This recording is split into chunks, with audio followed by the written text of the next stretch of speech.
ये N terminal है। Diode में ऐसे पी और एन टर्मिनल है। In the same way there are 3 terminal in the BJT. Okay, BJT में 3 टर्मिनल होते हैं। इन तीनों टर्मिनल को नाम मैं बता देता हूँ आपको। One is the collector, another one is the base and third one is the emitter. Emitter, collector को अपन सी से रिप्रेजेंट करते हैं, बेस को बी से रिप्रेजेंट करते हैं, एमीटर को ई से रिप्रेजेंट करते हैं। ये BJT is a 3 terminal devices, और 3 जो टर्मिनल हैं उनका नामकरण ये है, सी बी ई, ऐसे डायरेक्ट अपन रिप्रेजेंट करेंगे इनको।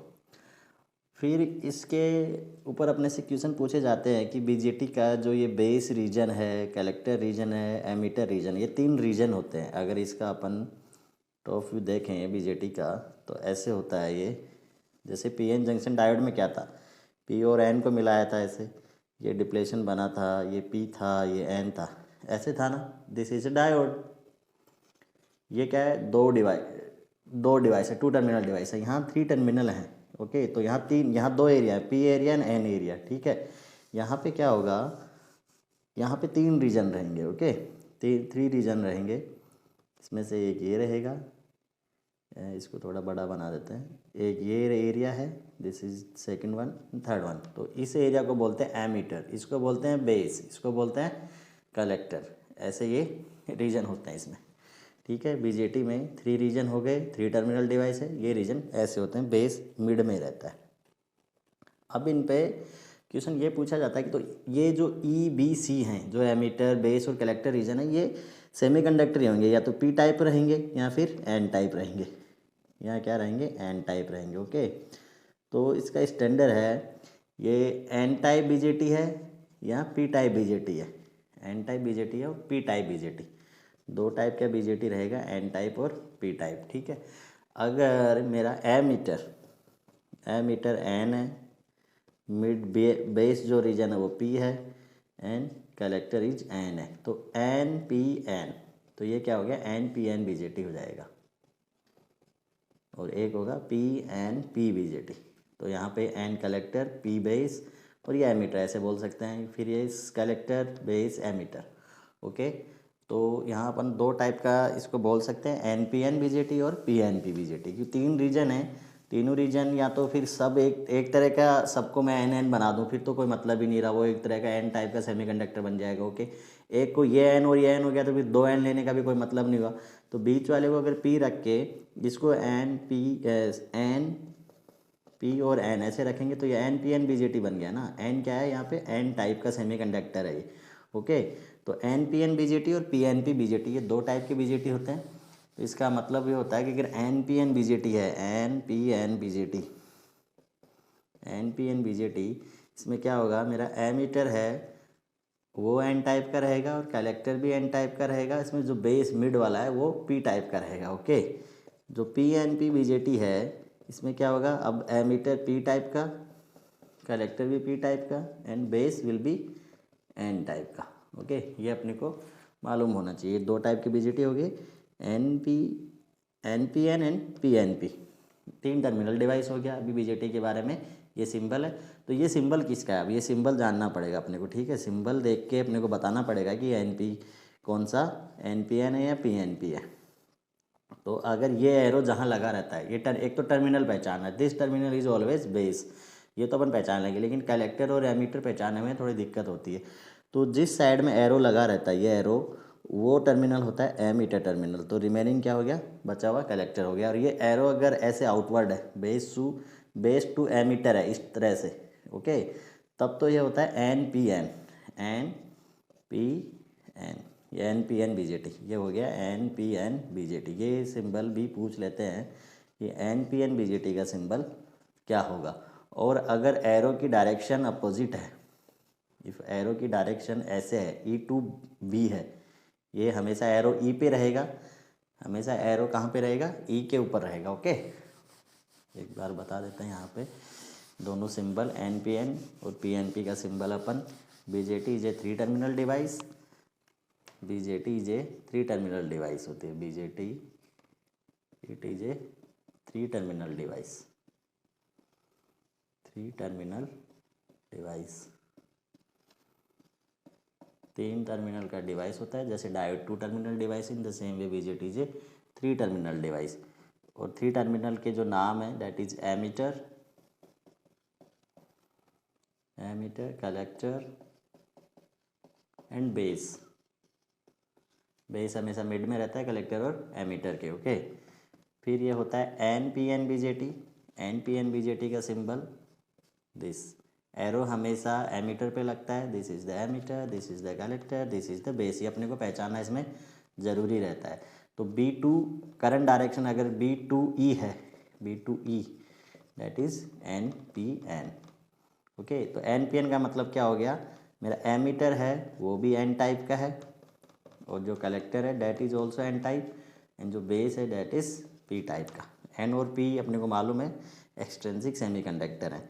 फिर दूसरा जो बनता है PNP बीजेटी, दो ही टाइप का बीजेटी होगा, PNP BJT, okay. PNP BJT का जो सिंबल होता है that would be like this E to B, current direction E to B। Current direction क्या रहेगा इसमें, बेस तो जो रहेगा दैट इज़ ये P, this is P, this is N। तो P क्या रहेगा N, कलेक्टर और एमीटर क्या रहेंगे P टाइप के रहेंगे।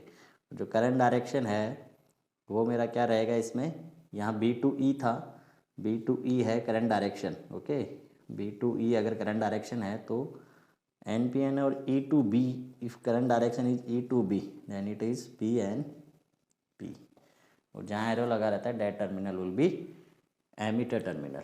तो ये एक बेसिक जानकारी है, जैसे डायोड है या कोई भी मटेरियल है, कोई भी डिवाइस है, उसी तरह से बीजेटी एक डिवाइस होता है। बीजेटी की ज़रूरत पड़ी कि इसके बहुत सारे एडवांटेज थे एज कम्पेयर टू डायोड।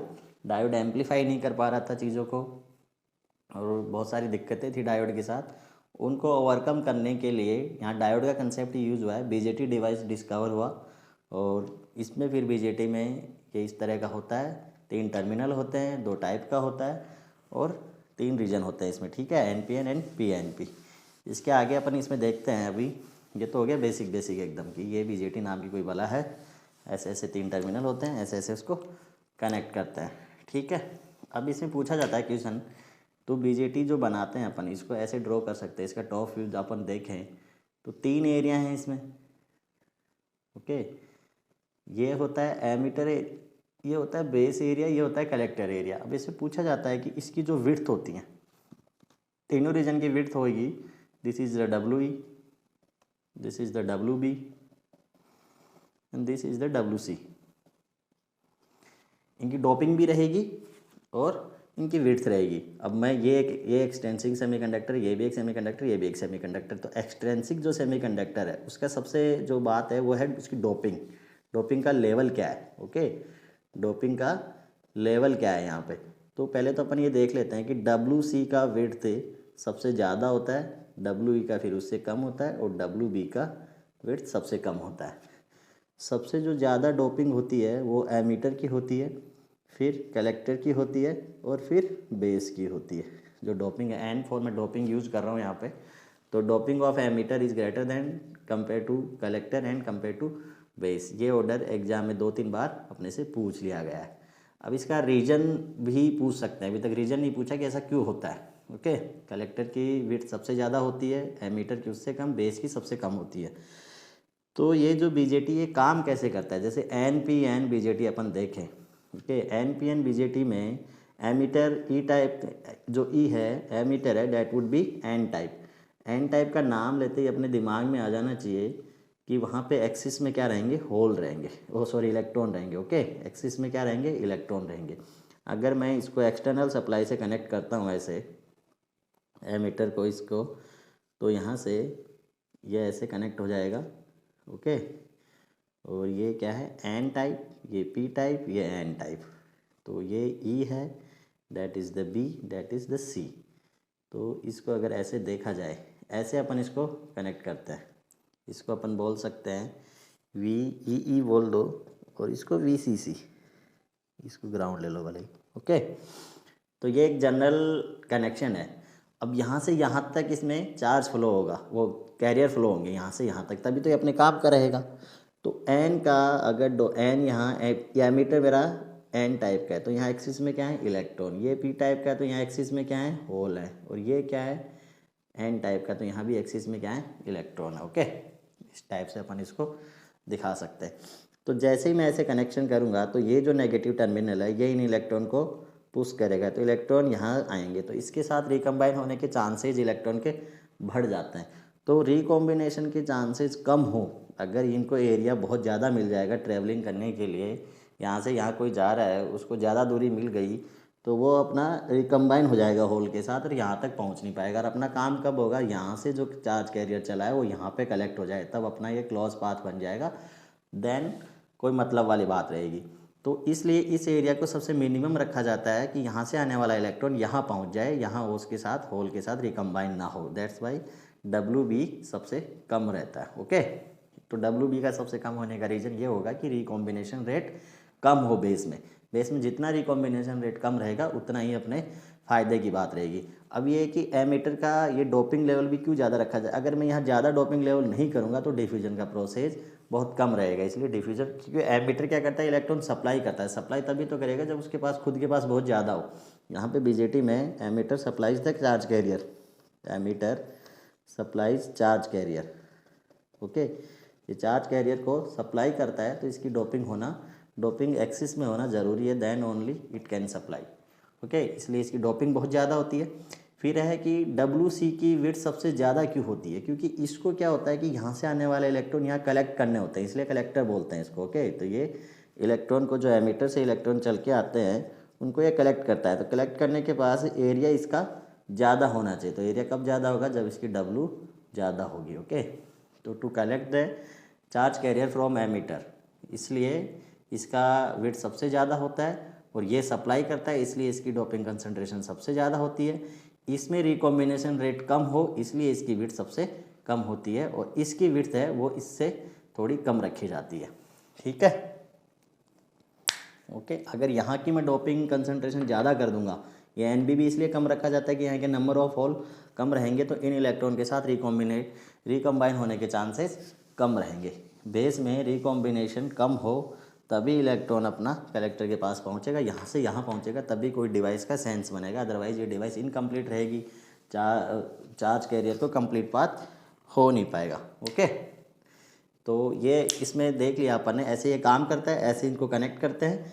इस जो ये कनेक्शन है, इस कनेक्शन में क्या हुआ, ये मेरा N टाइप है, ये मेरा P टाइप है, तो यहाँ पे N है वो नेगेटिव टर्मिनल से, P कंपेरेटिवली पॉजिटिव टर्मिनल से, तो ये जंक्शन क्या हो गया फॉरवर्ड बायस, और यहाँ पे N पॉजिटिव टर्मिनल से, P नेगेटिव टर्मिनल से, तो ये क्या हो गया रिवर्स बायस। ठीक है, यहाँ पे दो जंक्शन बन गए, बाईपोलर जंक्शन ट्रांजिस्टर है तो दो जंक्शन है, ये एक PNP ये जंक्शन है एक, और एक ये जंक्शन है, ये दो जंक्शन बन गए ना यहाँ पे। इसमें भी वही डिप्लेशन विड्थ बनेगी इधर अब, और यहाँ पे भी डिप्लेशन विड्थ बनेगी। दो जंक्शन है, एक ये जंक्शन है एक ये जंक्शन है, दोनों जंक्शन के अक्रॉस दो डिप्लेशन विड्थ बनेंगी। अब दोनों जंक्शन है, ठीक है, यहाँ पे दो जंक्शन है, अब उन दोनों जंक्शन की बाइसिंग के अकॉर्डिंग BJT को काम में लिया जाता है। BJT को अपन दो तरीके से काम में ले सकते हैं। ओके, BJT को दो तरीके से काम में ले सकते हैं। पहले अपन ने BJT का सिंबल देखा, this is the symbol NPN। Okay, और this is symbol for PNP। ये अपने दिमाग में रख लो, ये टर्मिनल और ये सिंबल के हिसाब से अपने को BJT को पहचान में आ जानी चाहिए। देखते हैं कि ये NPN है, ये PNP है, ये दो टाइप की BJT है। BJT कैसे काम कर रहा है, फिर अपन ने देखा इसमें जो डोपिंग कंसंट्रेशन लेवल है वो ये रहता है, ये तो एक बार पूछ चुका है आपसे। फिर विड्थ का देखा कि किसकी विड्थ कैसे रहती है, ये भी अपन ने देख लिया, और इनके अपन ने रीजन भी देख लिया कि इनके पीछे रीजन क्या है, ये भी समझ लिया, और BJT कैसे काम करता है ये भी समझ लिया। इसके आगे आता है यहाँ पे दो जंक्शन है, there are two junction, there are two junction, there are two junction, दो जंक्शन है। जंक्शन का मतलब दो डिफरेंट टाइप के सेमीकंडक्टर को जब आपस में कनेक्ट करते हैं तो वहाँ एक जंक्शन बन जाता है। जैसे PN डायोड है तो यहाँ पे ये P और N के बीच एक जंक्शन है, ऐसे ही यहाँ पे BJT में ये दो जंक्शन है, एक इनके बीच में जंक्शन है और एक इनके बीच में जंक्शन है। एक जंक्शन तो ये हो गया कलेक्टर और बेस के बीच में, एक जंक्शन हो गया बेस और एमीटर के बीच में। ओके, ये NPN BJT के बारे में अपन अगर देखें तो NPN BJT है तो इसमें ये P ये है, N ये है, और नीचे वाला भी N है। ओके, ये हो गया। अब ये दो जंक्शन है, अब दोनों जंक्शन है तो उसको काम करने के लिए क्या चाहिए, बाइसिंग चाहिए अपने को, उसको बाइस करना पड़ेगा। बाइसिंग का मतलब है we will connect a battery, we will connect battery across the junction, junction के अक्रॉस अपन बैटरी कनेक्ट करेंगे और फिर देखेंगे कि क्या हो रहा है। ठीक है, जो हो रहा है उसको अपन देखेंगे, फिर उसके हिसाब से कंक्लूजन बनाएंगे कि ऐसा इसमें कनेक्ट करने से ऐसा होता है और ऐसा करने से ऐसा होता है। तो मैंने क्या किया, यहाँ जो दो जंक्शन है तो ऊपर जंक्शन का नाम है बेस, कलेक्टर के साथ जुड़ा हुआ एक जंक्शन है, बेस है एमीटर के साथ जुड़ा हुआ एक जंक्शन है, ये दो जंक्शन है। जंक्शन को बाइसिंग करेंगे, बाइसिंग करने से दो चीज़ होंगी, या तो वो फॉरवर्ड बाइस रहेंगे या रिवर्स बाइस रहेंगे। बाइसिंग का मतलब यही है, फॉरवर्ड बाइस और रिवर्स बाइस। ये अपने देख रखा है कि जंक्शन कब फॉरवर्ड बाइस में रहेगा, कब रिवर्स बाइस में रहेगा, ये अपने को पहले से ही मालूम है। ओके, अगर मैं बैटरी कनेक्ट करता हूँ तो वो फॉरवर्ड बाइस और रिवर्स बाइस में जाएगा, और कब जाएगा, कब फॉरवर्ड बाइस और कब रिवर्स बाइस, ये अपने को पहले से मालूम है। तो अब इसमें जो मेन चीज़ है वो देख लेते हैं कि बाइसिंग करने से बीजेटी 3 रीजन में काम करता है। जैसे डायोड एक जंक्शन क्या कर रहा था, डायोड अपना 2 रीजन में काम कर रहा था, उसकी डायोड की जो कैरेक्टरिस्टिक्स थी, इसमें एक ऐसे था ये और एक ऐसे था। ठीक है, तो ये मेरा रिवर्स बाइस था और ये फॉरवर्ड बाइस था।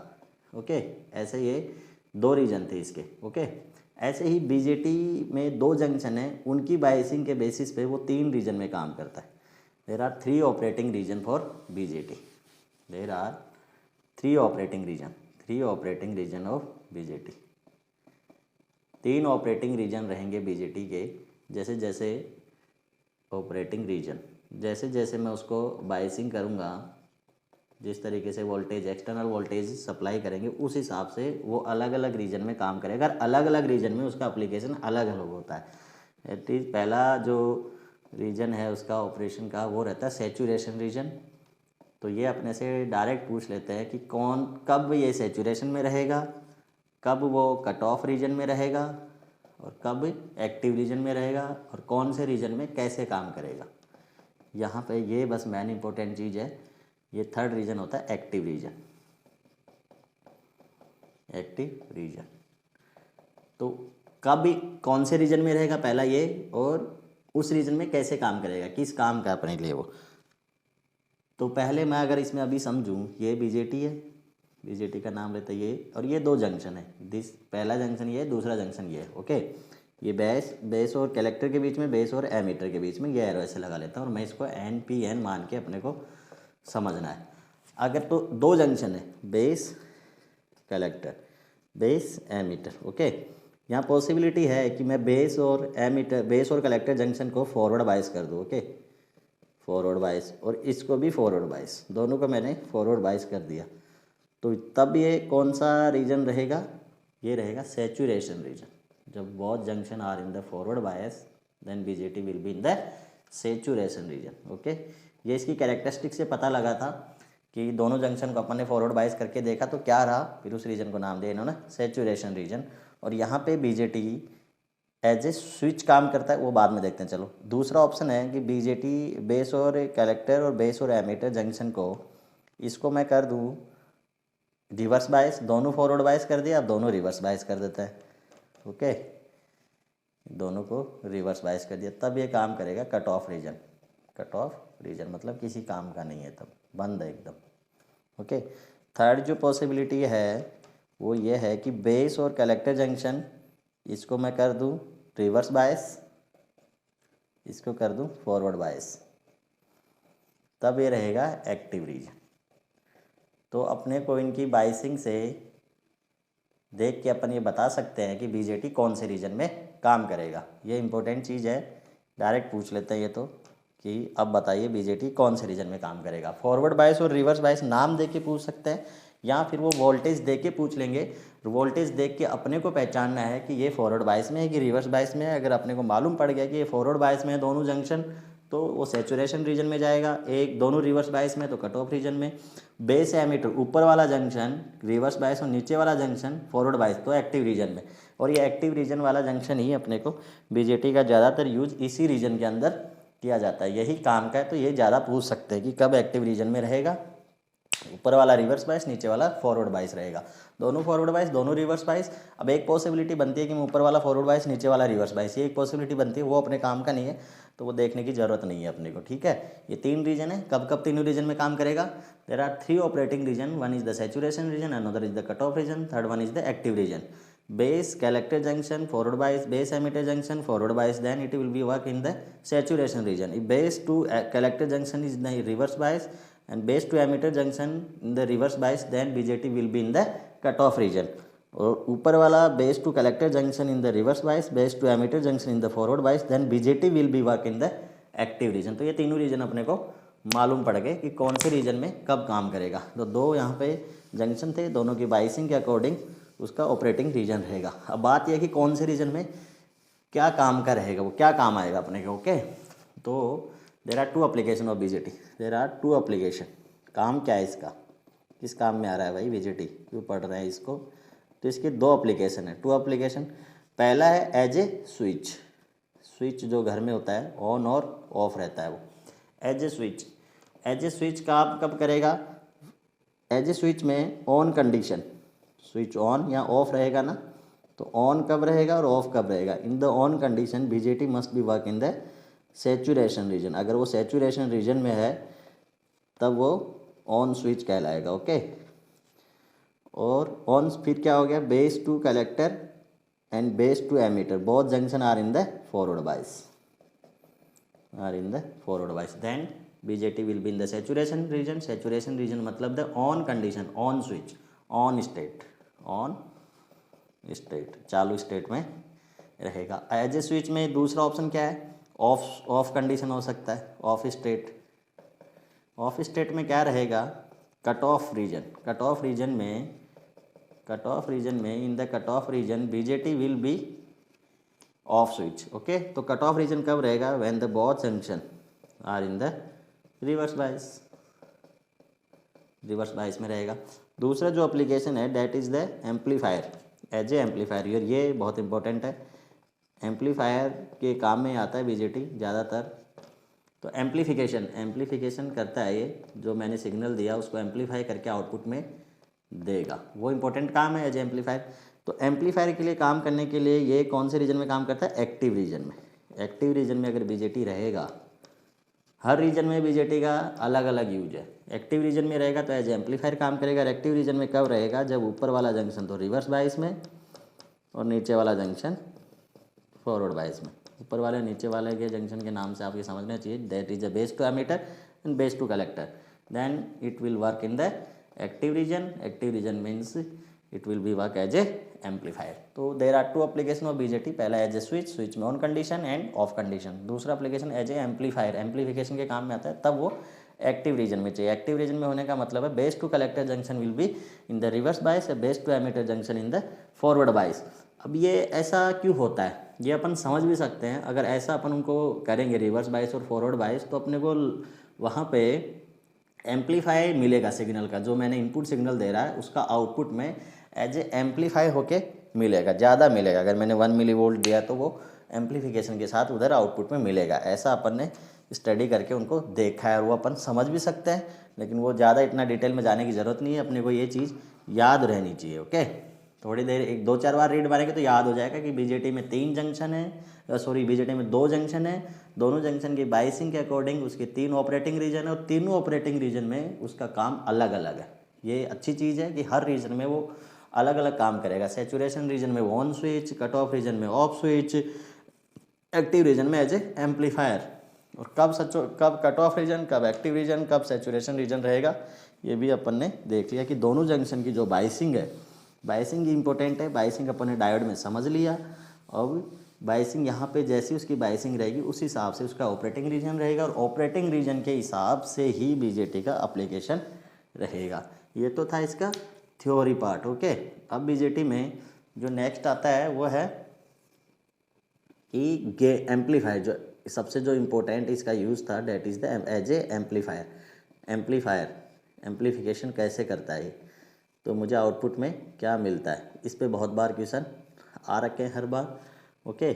और इसका 3 कनेक्शन मोड है, कॉन्फ़िगरेशन है। कॉन्फ़िगरेशन क्या है, जैसे 3 ये टर्मिनल हैं, 3 टर्मिनल में से अपन ने जैसे अभी देखा था यहाँ पे ऐसे ये ड्रॉ किया था, तो बीच वाले टर्मिनल को ऐसे ग्राउंड करके इसको भी इसके बीच में जोड़ा था, इसको और इसके बीच में, तो ये कॉमन रखा था। ठीक है, तो ऐसे ही जैसे कॉमन बेस को कॉमन रखा, कॉमन एमीटर को कॉमन रखा और कलेक्टर को कॉमन रखा। ऐसे 3 configuration, common base, common ammeter, common collector. आपके एग्जाम के पॉइंट ऑफ व्यू से हमेशा कॉमन बेस पे ही, कॉमन एमीटर पे ही क्वेश्चन बनते हैं। ओके, तो बीजेटी का जो सिंबल था, बीजेटी का ये सिंबल है, this is the symbol for BJT. अगर मैं एमीटर को कॉमन रख के इधर एक सप्लाई दे दूँ और इधर भी मैं एमीटर को कॉमन रख के इधर एक सप्लाई दे दूँ, तो यहाँ पे क्या हो गया, मेरा एमीटर कॉमन है, इसको वीसीसी कलेक्टर से, इसको वीबीबी बेस से कनेक्ट है। तो ये क्या हो गया, कॉमन एमीटर। एमीटर मेरा यहाँ पे कॉमन है, इनपुट बेस पे और आउटपुट कलेक्टर पे। कहाँ इनपुट ले रहे हैं, कहाँ आउटपुट ले रहे हैं, उसके बेसिस पे इस कॉन्फ़िगरेशन को बोल सकते हैं। एक जगह इनपुट, एक जगह आउटपुट। अगर इनपुट मेरा बेस पे है, बेस पॉइंट, बेस टर्मिनल पे, आउटपुट मेरा कलेक्टर पे है, तो ये क्या क्या कॉन्फ़िगरेशन हो गया, कॉमन एमीटर कॉन्फ़िगरेशन हो गया। ओके, कॉन्फ़िगरेशन क्या हो जाएगा, कॉमन एमीटर, क्योंकि जो बचा हुआ टर्मिनल कौन सा, एमीटर हो गया। अगर मेरा इनपुट जो है वो एमीटर पे है, आउटपुट फिर कलेक्टर पे ले लिया मैंने, तो ये क्या हो गया, कॉमन बेस। कॉमन बेस भी तीसरा जो बचा। थर्ड जो बचता है इसमें कॉमन कलेक्टर बचता है। ओके, तो इसमें इनपुट मेरा कहाँ पे दूंगा मैं, बेस पे, आउटपुट एमीटर पे, तो कॉमन कलेक्टर हो गया। 3 कॉन्फ़िगरेशन में काम करेगा कनेक्शन के हिसाब से, कहाँ तुम इनपुट दे रहे हो, कहाँ आउटपुट ले रहे हो, उस हिसाब से कॉन्फ़िगरेशन का नाम दिया जाता है। तो ये भी पूछ सकते हैं कि मेरा इनपुट बेस पे, आउटपुट कलेक्टर पे, तो इस कॉन्फ़िगरेशन को क्या बोलते हैं, that is called as a common emitter. दो आ गए, तीसरा जो बचा वो कॉमन हो गया, वो टर्मिनल। 3 टर्मिनल डिवाइस है, 2 पे दे सकते हैं, एक को कॉमन रखना पड़ेगा, इसलिए अलग अलग कॉन्फ़िगरेशन हुआ। अब अलग अलग कॉन्फ़िगरेशन की अलग अलग स्पेशलिटीज़ है। अलग कॉमन एमीटर में ये अलग तरीके से काम करता है, अलग इसका एप्लीकेशन है। कॉमन बेस में अलग एप्लीकेशन है, कॉमन कलेक्टर में अलग एप्लीकेशन है। तो जो एज ए एम्पलीफायर ये काम में लिया जाता है वो कॉमन एमीटर में लिया जाता है। ओके, कॉमन एमीटर में इसके एम्पलीफिकेशन के गुण रहते हैं, एज ए एम्पलीफायर का गुण रहता है इसमें। एम्पलीफायर की जो स्पेशलिटीज़ हैं, जो बात है, वो बात इसमें कॉमन एमीटर कॉन्फ़िगरेशन में पाई जाती हैं। तो एज ए, अगर बीजेटी को एज ए एम्पलीफायर यूज करना है तो we need to connect in the common amplifier configuration. अपने को बीजेटी को कॉमन एमीटर कॉन्फ़िगरेशन में कनेक्ट करना पड़ेगा अगर अपन उसको एज ए एम्पलीफायर काम में लेना चाहते हैं तो। ओके, तो कॉमन एमीटर पे ही हमेशा क्वेश्चन आता है कि मेरा गेन क्या रहेगा, current gain, voltage gain and power gain, और इनपुट इम्पीडेंस, आउटपुट इम्पीडेंस। एक जो एम्पलीफायर होता है, एक बार देख लीजिए, एम्पलीफायर की एक खास बात होती है। एम्पलीफायर है, एम्पलीफायर मतलब जैसे अपन माइक नहीं है अपने पास, माइक में जब अपन बोलते हैं तो वो आवाज़ को धीरे बोलते हैं तो तेज़ करके देता है, तो एक तरीके से वो क्या कर रहा है, उसको एम्पलीफाई करके ही दे रहा है अपने को।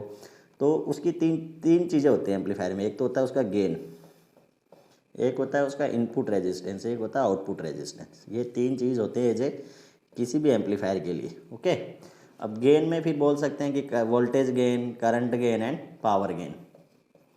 तो पावर गेन तो वोल्टेज गेन और करंट गेन का मल्टीप्लिकेशन होता है। ए से मैं गेन को रिप्रेजेंट कर रहा हूँ, पी फॉर पावर गेन, तो voltage gain and current gain, क्योंकि पावर क्या होता है, वोल्टेज इंटू करंट होती है, तो गेन में भी क्या होगा, voltage gain and current gain.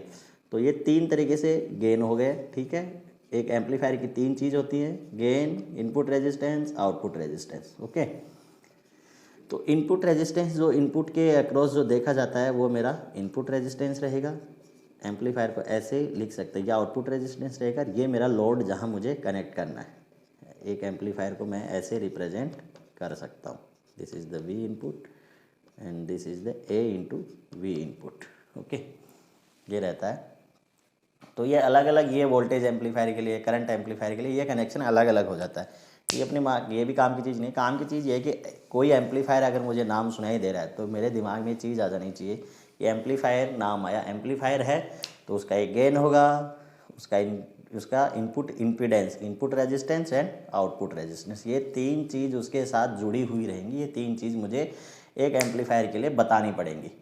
ठीक है, तो ये अपन बाद में देखते हैं। अभी अपन ने क्या देखा है वो मैं एक बार बता देता हूँ। अपन ने बीजेटी से स्टार्ट किया था, बहुत सारा काम है जो डायोड नहीं कर सकता, इसलिए अपन बीजेटी पे आए। जैसे कि एम्पलीफिकेशन का है, ओके। बीजेटी डायोड अपना जैसे 2 टर्मिनल डिवाइस था, इन the same way BJT is the 3 terminal device. फिर ये डायोड हो गया, ये बीजेटी हो गया। यहाँ ये 2 टर्मिनल है, ये 3 टर्मिनल। तीनों टर्मिनल का मैंने नाम दिया अलग अलग, ये नाम मैंने नहीं दिया, ये होता है, ओके। ऐसे उन लोगों ने नाम दिया। फिर इसकी विड्थ पे और डोपिंग पे अपन ने देखा कि इसकी डोपिंग और विड्थ का जो ऑर्डर है वो अपन ने देखा, वो ऐसा क्यों होता है, उसका रीजन देखा। फिर अपन ने इसका देखा कि इसकी जो 2 जंक्शन है यहाँ पे, बाईपोलर जंक्शन ट्रांजिस्टर है, बाईपोलर जंक्शन ट्रांजिस्टर, ये फुल फॉर्म है, जंक्शन है। तो यहाँ पे 2 जंक्शन है, दोनों जंक्शन है। जंक्शन है मतलब सेम पीएन जंक्शन की तरह, जंक्शन मतलब पीएन जंक्शन की बात हो रही है। तो पीएन जंक्शन की बायसिंग करनी होगी, और बायसिंग करने के लिए एक्सटर्नल सप्लाई देंगे। बायसिंग जिस हिसाब से रहेगी, फॉरवर्ड बायस और रिवर्स बायस दोनों जंक्शन की, उस हिसाब से अपन ने उनका ऑपरेटिंग रीजन देखा। ऑपरेटिंग रीजन देखा और अलग अलग ऑपरेटिंग रीजन में अलग अलग काम करेगा। ऑपरेटिंग रीजन देखा जिसमें saturation, cut off region, active region. In the saturation में क्या किया, दोनों जंक्शन थे, both junction are in the forward bias, both junction are in the forward bias, in the forward bias. And cut off region में both junction are in the reverse bias, in the reverse bias. Cut और दो active region था, उसमें ऊपर वाला junction reverse bias, नीचे वाला junction forward bias, ये अपन ने देखा इसमें। तब ये मेरा एक्टिव रीजन में रहेगा। और फिर कौन से रीजन में, as a amplifier, as a switch, on switch, saturation region, off switch, cut off region, amplifier, active region, okay. फिर 3 टर्मिनल है तो कॉन्फ़िगरेशन देखा, इनपुट कहाँ दिया, आउटपुट कहाँ लिया, बचा हुआ टर्मिनल कॉमन हो गया तो उसको कॉमन एमीटर, कॉमन बेस, तीनों टर्मिनल को एक एक बार कॉमन करके इनपुट आउटपुट इधर दे देंगे, तो उससे कॉन्फ़िगरेशन उसका अलग अलग हो जाएगा। अलग अलग कॉन्फ़िगरेशन का अलग अलग एप्लीकेशन है, ठीक है। कॉमन एमीटर में एज ए एम्पलीफायर काम करेगा। एम्पलीफायर का नाम लेते ही दिमाग में जो क्लियर पिक्चर है वो उसके गेन की, उसके इनपुट आउटपुट इम्पीडेंस की आनी चाहिए थी। तो ये अपने बीजेटी के बारे में बेसिक कंप्लीट डिस्कस कर लिया। अभी जो नेक्स्ट है वो उसमें देखेंगे अपन बीजेटी सर्किट रहेंगे। बीजेटी के साथ रेजिस्टेंस अगर ऐड कर देंगे तो उसमें उसका गेन क्या रहेगा, इस पर हर बार सवाल आते हैं। ये अपन ने अभी थियोरेटिकल पार्ट देख लिया उसका। अभी न्यूमेरिकल पार्ट में हमेशा वो पूछेंगे कि इसका करंट गेन बताओ, इसका पावर गेन बताओ, वो अपने को एक बार देखना है, ओके। तो